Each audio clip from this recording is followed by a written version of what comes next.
Kawentenan asap ageng ring kawah Gunung Agung daweg mekudang-kudang rahina sanesampun lintang kebawosang pinaka erupsi freatik.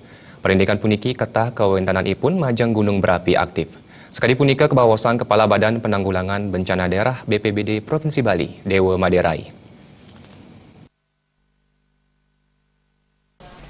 Areng ajeng media, Kepala BPBD Provinsi Bali Dewa Made Indra nuwekang erupsi freatik daweg tanggal 1 November wantah ketah kawentananipun pawina status Gunung Agung nenten keunggahang malih. Erupsi freatik punika nenten ngotuang baya.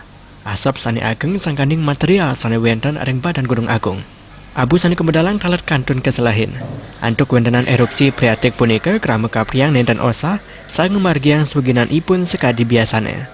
Nabi malih ring wentenan teknologis kadi mangkin krama seendangan ngemuliang katra. Di erupsi freatik secara vulkanologi itu masuk kategori erupsi.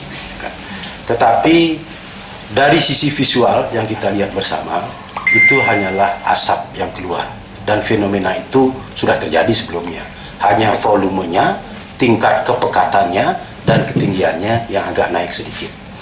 Ini adalah hal yang biasa dalam sebuah aktivitas gunung api yang sedang dinyatakan aktif. Jadi sesungguhnya bagi kami, jajaran penanggulangan bencana dan juga vulkanologi, itu adalah fenomena biasa. Oleh karena itu, maka pemberitaan terhadap hal ini proporsional. Artinya jangan sampai menimbulkan kepanikan yang berlebihan, jangan sampai juga menimbulkan penafsiran yang berlebihan. Yang saya maksud penafsiran berlebihan adalah memang istilah yang digunakan oleh vulkanologi itu erupsi. Tetapi sebenarnya ada kata sambungnya, erupsi freatik. Gatra ngeninin indik erupsi freatik san kemedalang Gunung Agung dalam mangde sampunang banget ageng-angel pada nenten kantos mau sana kawan majang pariwisata. Nabi malih kantos mangkin penerbangan kanton normal kuentananipun. Pratnya Paramita Balti